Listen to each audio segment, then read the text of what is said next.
Good evening dear friends.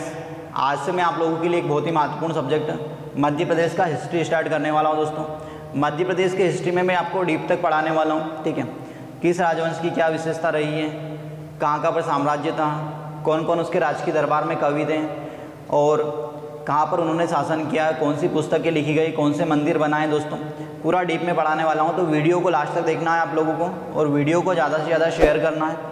और channel पर नए हो तो चैनल को सब्सक्राइब ज़रूर करें और वीडियो को लाइक करना ना भूलें। दोस्तों, अगर आप हिस्ट्री में कुछ सुधार चाहते हैं या कुछ आप और अच्छा चाहते हैं तो इसके लिए कमेंट जरूर करें। दोस्तों, तो देखिए हम स्टार्ट करते हैं। आज हम पहला वंश पढ़ने वाले हैं, परमार वंश। कौन सा वंश है दोस्तों? पहला हमारा परमार वंश। देखिए, परमार वंश की बात करें तो परमार वंश का संस्थापक हुआ दोस्तों उपेंद्र राज। परमार वंश की नींव किसने रखी थी? उपेंद्र राज ने या उपेंद्र ने।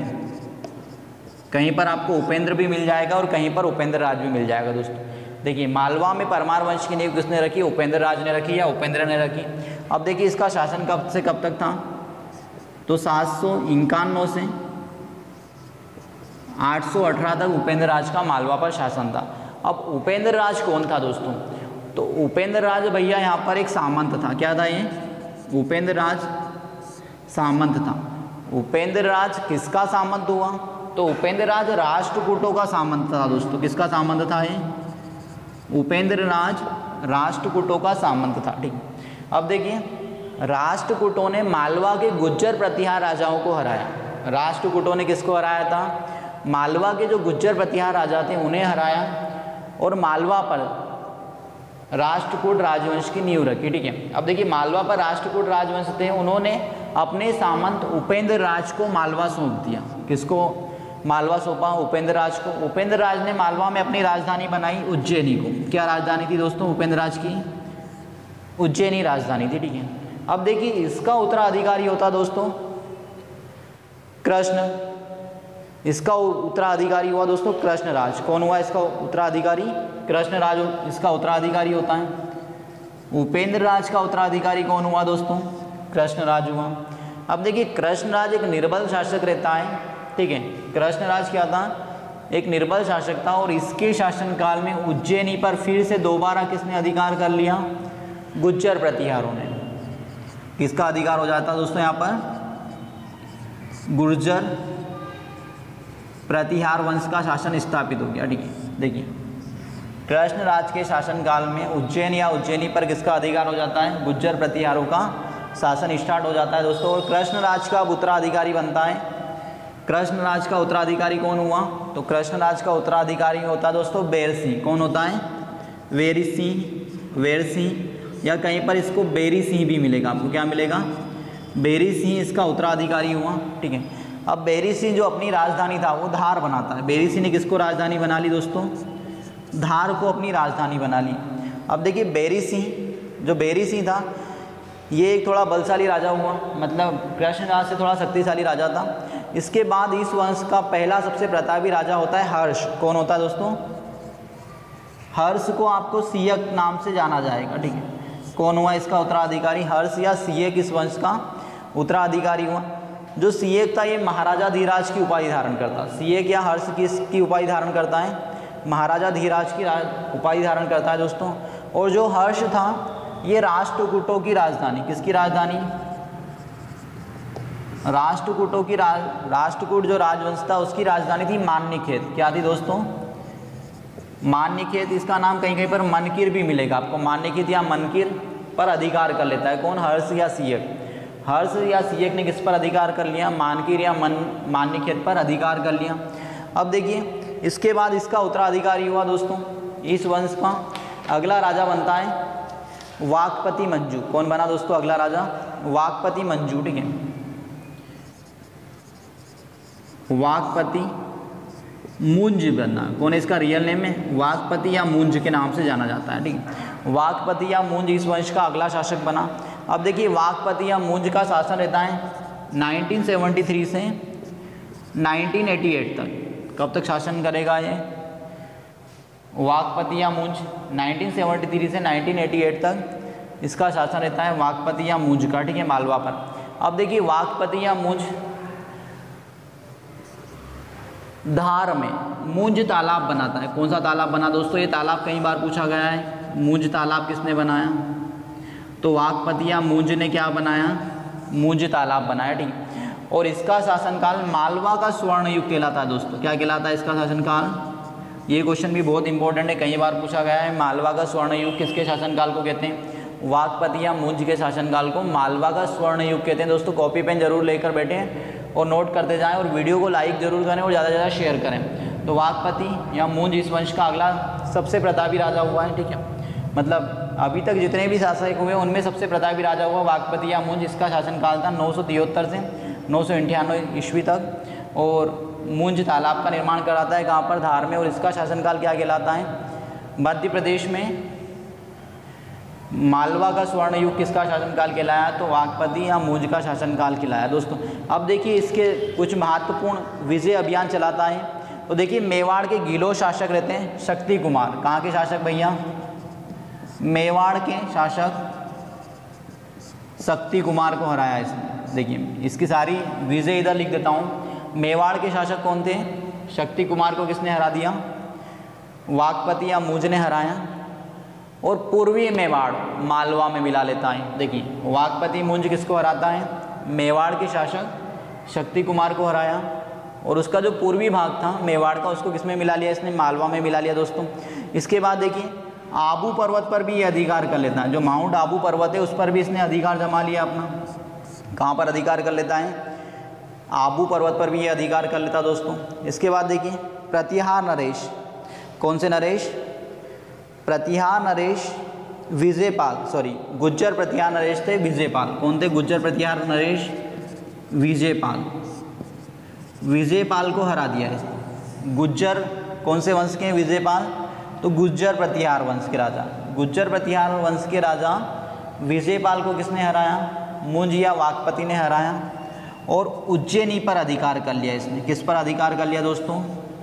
उज्जैनी पर अधिकार कर लिया। और इसी को क्या बनाया इसने? अपनी राजधानी बना लिया फिर, ठीक है। देखिए वाकपति या मुंज ने किस पर अधिकार कर लिया? उज्जैनी पर अधिकार कर लिया। और उज्जैनी को ही क्या करेगा? ये राजधानी बनाएगा, समझना, ठीक है। देखिए सबसे पहले परमार वंश का संस्थापक हुआ उपेंद्र राज। इसकी राजधानी क्या थी? उज्जैनी थी।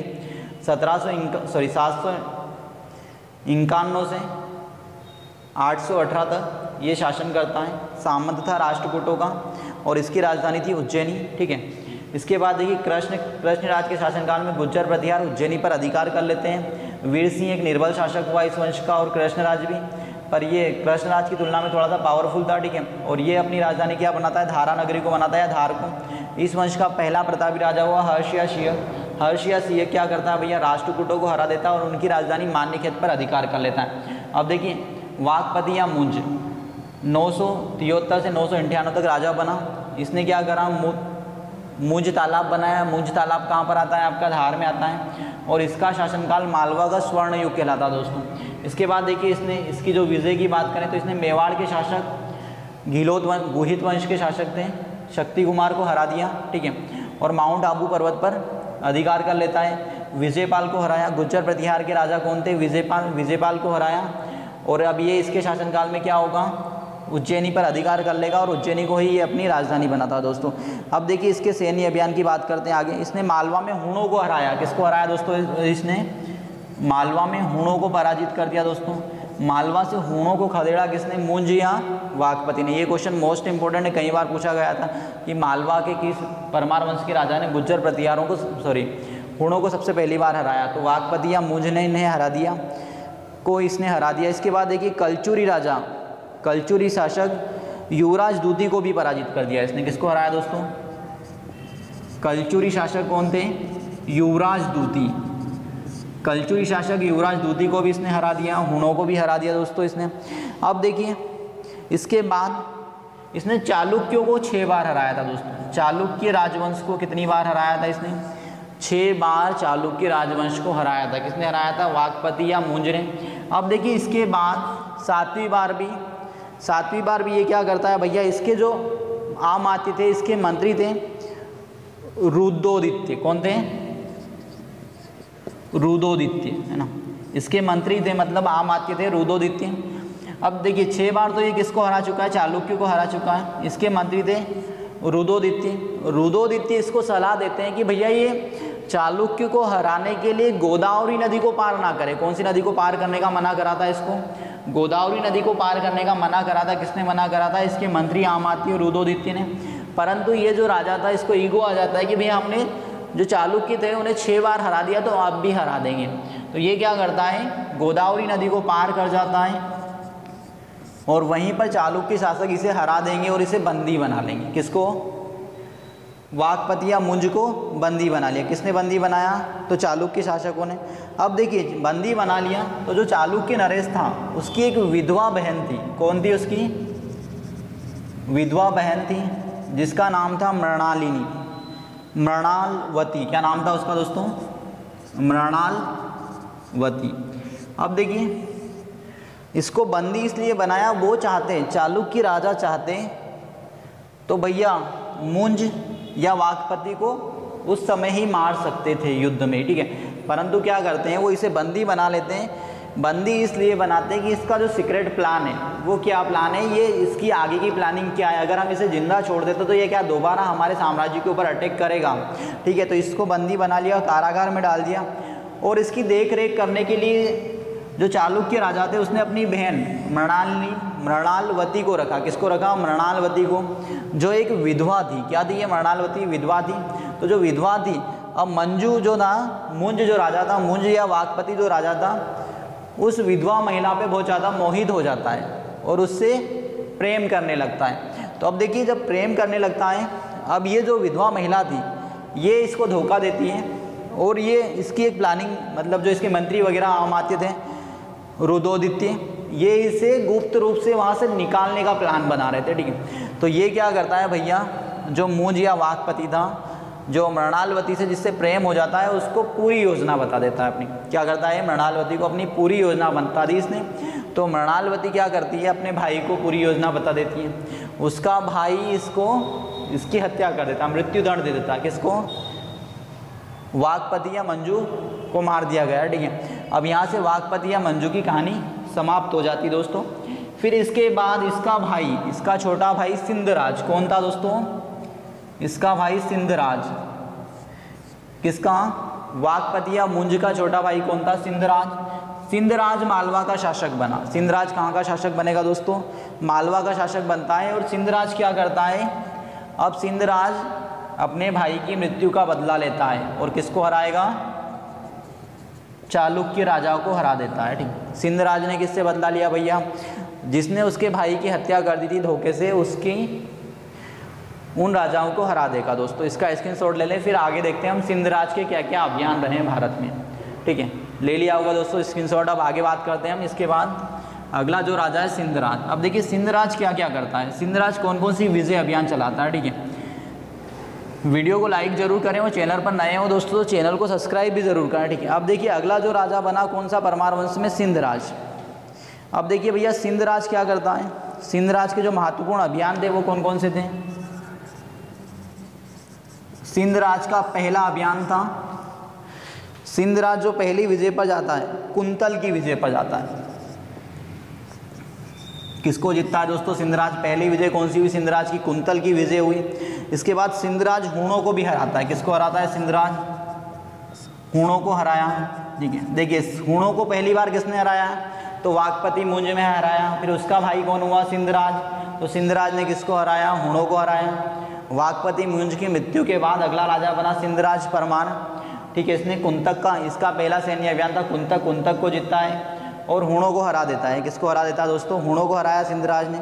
फिर इसके बाद देखिए सिंधराज और लाट प्रदेश के शासकों को हराता है। कौन से प्रदेश के, लाट प्रदेश के शासकों को हराया इसने और उसे ही क्या बनाता है, ये अपना सामंत बना लेता है लाट प्रदेश के राजाओं को दोस्तों।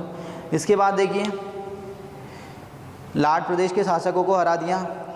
अब इसके बाद इस वंश, हाँ, और जो ये था ये क्या करता है भैया, इसका एक, हाँ, छोटा मतलब सिंधराज हो गया। अब देखिए इसके बाद ये कुछ मंदिर वगैरह भी बनवाता है। इसके बाद इसका उत्तराधिकारी हुआ दोस्तों। देखिए सिंध जो ये राजवंशी परमार राजवंश, इसके सारे मंदिर में एक बार में सबसे लास्ट में ट्रिक के द्वारा करवा दूंगा, ठीक है। तो मंदिर मंदिर आपका पूरा एक अलग ही बन जाएगा, क्योंकि मंदिर पूछे ही जाते हैं हर बार। इसके बाद अगला राजा हुआ इस वंश का दोस्तों सबसे प्रतापी राजा सिंधराज का बेटा राजा भोज। कौन है अगला राजा? राजा भोज। सिंधराज का उत्तराधिकारी कौन होता है? राजा भोज। राजा भोज का शासनकाल कब तक रहेगा? 1000 ईस्वी से 1055 तक। कब तक रहता है? 1000 ईस्वी से 1055 ईस्वी तक, मतलब 1000 एडी से 1055 एडी तक किसका शासन रहता है? राजा भोज का। राजा भोज भोज वंश का सबसे प्रतापी राजा हुआ। अब देखिए इसके साम्राज्य, इसने अपने साम्राज्य का अत्यधिक विस्तार कर लिया था। किसने? राजा भोज ने। राजा भोज ने अपने साम्राज्य का अत्यधिक विस्तार कर लिया, जिसके कारण राजा भोज को नेपोलियन और समुद्रगुप्त से भी तुलना की जाती है। ठीक है, राजा भोज, या ऐसा भी बोला जाता है कि परमार वंश का नेपोलियन कौन था या समुद्रगुप्त कौन था, तो राजा भोज को परमार वंश का नेपोलियन भी कहते हैं और परमार वंश का समुद्रगुप्त भी कहते हैं। ठीक है, तो भैया नेपोलियन परमार वंश का कौन हुआ? राजा भोज। राजा भोज ने अपने साम्राज्य को बहुत ज़्यादा विस्तार किया। अब देखिए राजा भोज की बात करते हैं। राजा भोज ने कौन कौन से, हाँ अब देखिए राजा भोज एक सबसे बड़ा परिवर्तन करता है, राजधानी परिवर्तन। क्या करेगा ये? राजधानी। अभी देखिए अभी तक जो परमार वंश हुए हैं उनकी राजधानी कुछ समय धार थी, फिर कुछ धार के बाद उज्जैन आ जाती। अगर सीधा सा क्वेश्चन आ जाए कि राजा मतलब परमार वंश की प्रारंभिक राजधानी क्या थी, तो परमार वंश की प्रारंभिक राजधानी थी उज्जैन। और अब राजा भोज राजधानी कहाँ ले जाएंगे? धार। राजा भोज ने राजधानी किसको बना लिया? धार नगर को। राजा भोज ने राजधानी चेंज करी और राजधानी क्या हो गई अब राजा भोज की? धार नगरी। ठीक है, उज्जैन से राजा भोज राजधानी कहाँ लेकर आते हैं? धार में। ये क्वेश्चन कई बार पूछा गया है, मोस्ट इंपॉर्टेंट है।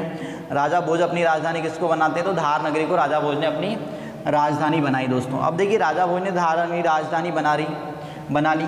अब राजा भोज के शासनकाल में लगभग 500, राजा भोज के शासनकाल में लगभग 500 विद्वान थे। कितने विद्वान थे? राजा भोज के शासनकाल में बौद्ध, मतलब राजा भोज के शासनकाल में धार साहित्य और सांस्कृतिक नगरी के रूप में जाने लगा। साहित्य और सांस्कृतिक। राजा भोज के शासनकाल में धार को किस नाम से पहचान मिली? तो साहित्यिक और सांस्कृतिक नगरी के रूप में जाना जाने लगा। क्या? धार। अब देखिए राजा भोज धार में ही भोजशाला बनाते हैं। क्या बनाते हैं?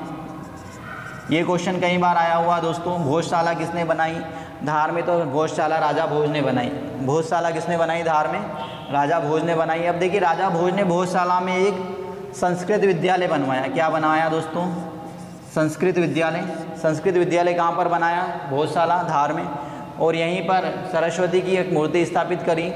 राजा भोज ने धार में सरस्वती मंदिर बनाया और मंदिर में ही क्या स्थापित करा?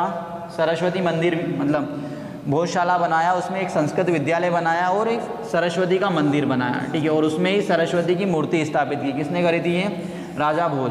अब देखिए राजा भोज बहुत बड़े विद्वान थे, गणित, खगोल शास्त्र, ठीक है, भूगोल के एक अच्छे ज्ञाता भी थे। ठीक है, राजा भोज। राजा भोज के शासनकाल में धार को क्या कहा जाने लगा? सांस्कृतिक और साहित्य नगरी के नाम से जाने लगा।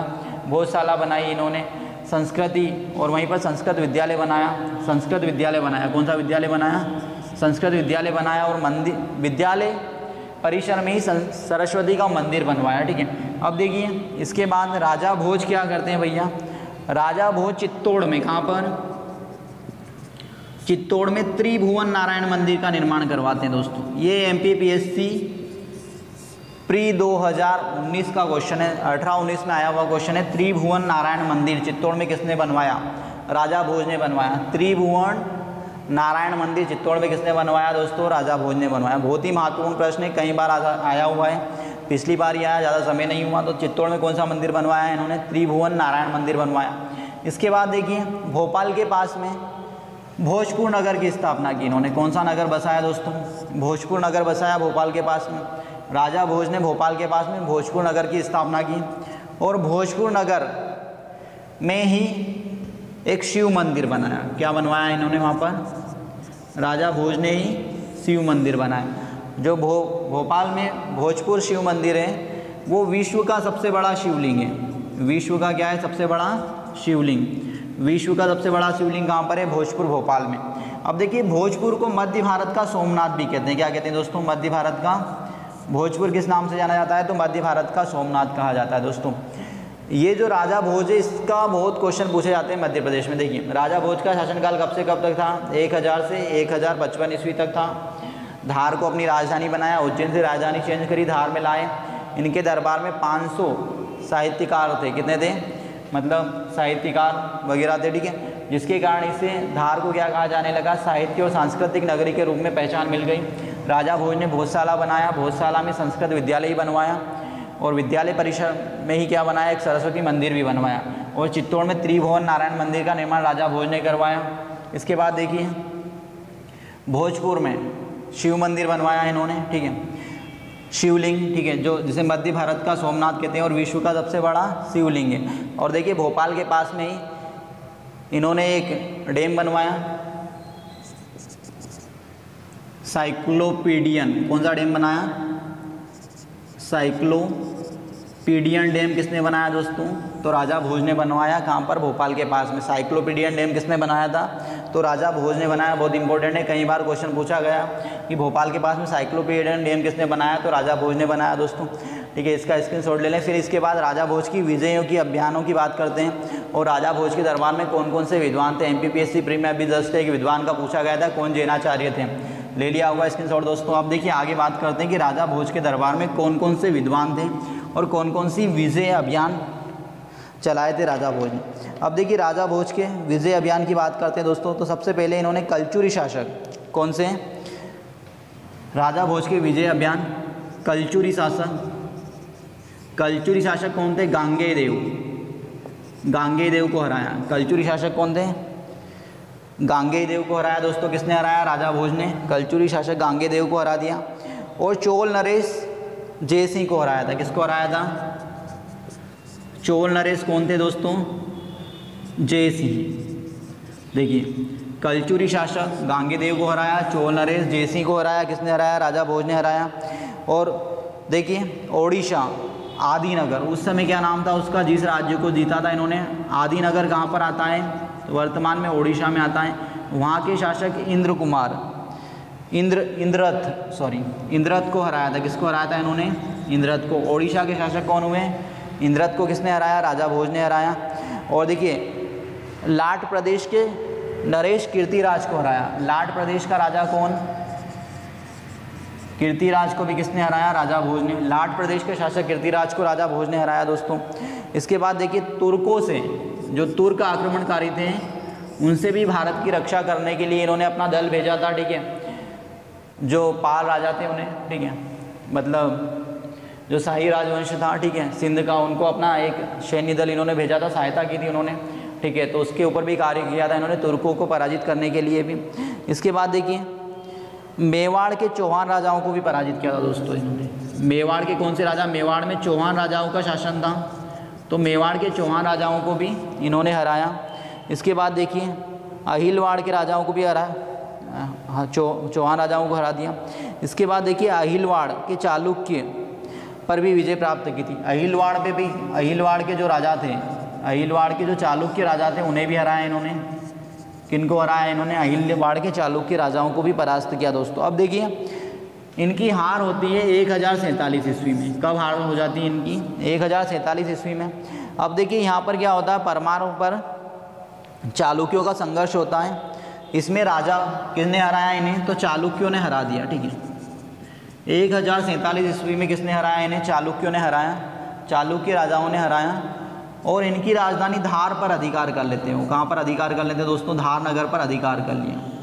राजा भोज के शासनकाल में 1047 में चालुक्य राजाओं ने किस पर अधिकार कर लिया? धार नगर पर। अब देखिए इसके बाद 1055 ईस्वी में, कब? 1055 ईस्वी में चालुक्य नरेश, चालुक्य नरेश कौन था? भीम प्रथम, भीम प्रथम। और चंदेल वंश का राजा था, चंदेल वंश का शासक था यहाँ पर, चंदेल वंश का राजा था भैया यहाँ पर कर्ण, राजा कर्ण। राजा कर्ण ने, दोनों ने संयुक्त रूप से 1055 पर किस पर अटैक किया, किस पर आक्रमण किया? तो भैया चंदेल वंश के राजा कौन थे? कर्ण। और चालुक्य वंश के भीम प्रथम, दोनों ने मिलकर, दोनों की संयुक्त सेना ने राजा भोज के ऊपर आक्रमण किया। इस समय राजा भोज बीमार थे और उनकी मृत्यु हो जाती है, ठीक है। ये युद्ध भी कौन हार गए? राजा भोज हार जाते हैं दोस्तों। अब देखिए इसके बाद आगे बात करते हैं। राजा भोज के दरबार में, ये स्क्रीनशॉट ले लें। अब राजा भोज के दरबार में कौन कौन विद्वान थे भैया, ले लिया होगा स्क्रीनशॉट दोस्तों आपने। अब देखिए राजा भोज के दरबार में कौन कौन विद्वान हुए। विद्वानों का क्वेश्चन इस बार MPPSC प्री में पूछा गया था। देखिए राजा भोज के दरबार में थे धनंजय, कौन थे दोस्तों, धनंजय किसके दरबार में थे, राजा भोज के दरबारी विद्वान हुए, ठीक है। धनंजय कौन थे, राजा भोज के दरबारी विद्वान थे। और इन्होंने की प्रमुख रचनाएं 10 रूपक, कौन सी रचना है दोस्तों इनकी, 10 रूपक। देखिए धनराज ने कौन सी पुस्तक लिखी थी भैया, मतलब इनकी प्रमुख रचना कौन सी होगी, 10 रूपक। धनराज किसके दरबारी विद्वान थे, तो राजा भोज के दरबारी विद्वान थे। और उन्होंने क्या लिखा, 10 रूपक एक रचना लिखी है दोस्तों, जो नाट्य कला से संबंधित है। किससे संबंधित है ये पुस्तक, नाट्य कला से संबंधित पुस्तक है दोस्तों। देखिए धनंजय ने कौन सी पुस्तक लिखी भैया, धनंजय कौन थे, तो राजा भोज के दरबारी विद्वान थे। इन्होंने 10 रूपक नामक एक पुस्तक लिखी जिसका संबंध किससे है, नाट्य शास्त्र से दोस्तों। इसके बाद देखिए देवसेन, कौन है अगले, देवसेन परमार वंश के प्रमुख जैन विद्वान थे ना। देवसेन कौन है, देवसेन एक जैन विद्वान है जो परमार वंश में एक प्रमुख विद्वान रहे हैं दोस्तों। इन्होंने लिखा है दर्शन सार, क्या लिखा है इन्होंने, दर्शन सार, ठीक है। ये दर्शन के ऊपर डिपेंड है। तो देखिए देवसेन कौन थे, जैन विद्वान थे, ठीक है। इन्होंने क्या लिखा है, दर्शन सार लिखा है दोस्तों। इसके बाद MPPSC प्री जो इस बार एक क्वेश्चन आया था, धनपाल कौन थे भैया, यही क्वेश्चन MPPSC प्री ने पूछा था 2019 में, धनपाल कौन थे। तो धनपाल भैया राजा भोज के दरबारी विद्वान थे, कौन थे, राजा भोज के दरबारी विद्वान थे। और ये कहाँ के थे, तो ये यूपी के थे दोस्तों, कहाँ के थे, यूपी के थे। और ये जैन विद्वान थे, क्या थे, धनपाल जैन विद्वान थे। और कहाँ के रहने वाले थे, यूपी के थे। और परमार वंश में ये आ गए थे, ठीक है। अब देखिए राजा भोज के भी दरबार में रहे, इन्होंने संस्कृत काव्य की रचना की। किसकी रचना की दोस्तों, हाँ, तिलक मंजरी। क्या लिखा है इन्होंने, धनपाल ने तिलक मंजरी। एक बार ये पुस्तक भी पूछी गई है, तिलक मंजरी के लेखक कौन है, तो धनपाल है। और धनपाल किसके दरबारी विद्वान थे दोस्तों, तिलक मंजरी काव्य की रचना की धनपाल ने, ठीक है, जो राजा भोज के दरबार में थे, ठीक है। राजा भोज के दरबार में थे। और कहाँ के निवासी थे, उत्तर प्रदेश के निवासी थे दोस्तों। और ये इन्हीं के दरबार में आ गए और जैन विद्वान हुए, ठीक है। इसके बाद देखिए अगले जो विद्वान है दोस्तों, अगले जैन विद्वान है प्रभाचंद्र सूरी। कौन है अगले विद्वान, अगले जैन विद्वान हुए दोस्तों, प्रभाचंद्र सूरी। अगले जैन विद्वान कौन हुए, प्रभाचंद्र सूरी हुए दोस्तों। अब देखिए जो प्रभाचंद्र सूरी थे दोस्तों, इन्होंने लिखा, ये भी जैन विद्वान थे, ठीक है। और धार में थे और एक प्रसिद्ध पंडित हुए, ठीक है। और इन्हें दर्शन ग्रंथ लिखे। क्या लिखे इन्होंने, दर्शन ग्रंथ लिखे दोस्तों। प्रभाचंद्र ने क्या लिखा भैया, ये सभी विद्वान किसके दरबार में थे, परमार वंश के काल में और राजा भोज के। देखिए प्रभाचंद्र ने क्या लिखा, ये जैन विद्वान हुए, इन्होंने दर्शन शास्त्र के ऊपर ग्रंथ लिखे। अब देखिए धनंजय ने 10 रूपक लिखा जो नाट्य शास्त्र से, नाट्य कला से संबंधित है। देवसेन ने दर्शन शास्त्र के ऊपर लिखा, जैन विद्वान थे। धनपाल भी जैन विद्वान थे, इन्होंने तिलक मंजरी लिखा दोस्तों। बहुत मोस्ट इंपॉर्टेंट पुस्तक है, कई बार पूछी गई है। और इस बार भी आया था कि धनपाल किसके दरबार में विद्वान थे, तो भैया राजा भोज के, और जैन धर्म को मानने वाले थे। यही क्वेश्चन था कि राजा भोज मतलब ये धनपाल का संबंध कौन से धर्म से था सॉरी। अब देखिए इसके बाद आगे बढ़ते हैं, इसका स्क्रीनशॉट ले लें आप पहले। अब देखिए राजा भोज ने एक बहुत ही महत्वपूर्ण ग्रंथ लिखा है, कृत्यकल्पतरु। कौन सा लिखा है दोस्तों, कृत्यकल्पतरु किसने लिखा, राजा भोज ने, जिसमें कई वैज्ञानिक यंत्रों के उपयोग के बारे में वर्णन लिखा है दोस्तों। राजा भोज भी एक बहुत बड़े लेखक भी थे, ठीक है, उन्होंने कई पुस्तकें भी लिखी हैं। अब देखिए राजा परमार वंश के शासनकाल में कौन कौन से मंदिर बनाए गए दोस्तों, बहुत ही महत्वपूर्ण क्वेश्चन है दोस्तों। हर बार MPPSC में मंदिरों से संबंधित कोई ना कोई क्वेश्चन आता ही है। अब देखिए जो राजा भोज मतलब परमार वंश के शासनकाल में जो मंदिर बने वो कौन सी शैली में बने दोस्तों, तो उस शैली की बात कर लेते हैं। वो शैली है भूमिज शैली। कौन सी शैली है दोस्तों, परमार वंश के शासनकाल में जो मंदिर बने वो कौन सी शैली में बने हैं, भूमिज शैली में बने हैं दोस्तों। परमार वंश के जो मंदिर है वो कौन सी शैली में मिलेंगे आपको, भूमिज शैली में। अब देखिए फर्स्ट मंदिर है आपका यहाँ पर नीलकंठेश्वर महादेव मंदिर। कौन सा मंदिर दोस्तों, नीलकंठेश्वर। नीलकंठेश्वर मंदिर कहाँ पर है, उदयपुर विदिशा में दोस्तों। कहाँ पर है, उदयपुर विदिशा जिला MP में, ठीक है। कहाँ पर मिलेगा ये आपको, MP में। मोस्ट इम्पोर्टेंट है। नीलकंठेश्वर मंदिर कहाँ पर है? उदयपुर विदिशा में। और किस शैली में बना है? तो भूमि शैली में बना है। और किस वंश से संबंधित है? तो परमार वंश से संबंधित है दोस्तों। इसके बाद देखिए अगला मंदिर है हमारा धनेश्वर मंदिर। कौन सा मंदिर है दोस्तों? धनेश्वर मंदिर। धनेश्वर मंदिर, धनेश्वर भी महादेव मंदिर है दोस्तों। ये धनिक महाकाल परिसर उज्जैन में बना हुआ दोस्तों। कहाँ पर है? उज्जैन में मिलेगा धनेश्वर मंदिर, धनिक महाकाल मंदिर परिसर उज्जैन। अब देखिए सरस्वती मंदिर राजा भोज ने बनवाया। कहाँ पर बनाया? ये धार में। सरस्वती मंदिर कहाँ पर है? धार में। और किसने बनाया था इसको? राजा भोज ने। ये सारे परमार वंशकालीन मंदिरों की बात करें दोस्तों। देखिए ऊन मंदिर कहाँ पर है दोस्तों? खरगोन में। ऊन मंदिर कहाँ मिलेगा आपको? ये खरगोन में। ऊन मंदिर कहाँ पर है? खरगोन में है दोस्तों। इसके बाद देखिए ओंकारेश्वर मंदिर खंडवा में। ओंकारेश्वर मंदिर कहाँ पर मिलेगा आपको? ओंकारेश्वर महादेव मंदिर है, ठीक है। 12 ज्योतिर्लिंगों में से एक ज्योतिर्लिंग है। ये भी कहाँ पर है? खंडवा में। और ये भी किसने बनवाया? तो ये बनवाया दोस्तों परमार राजाओं ने।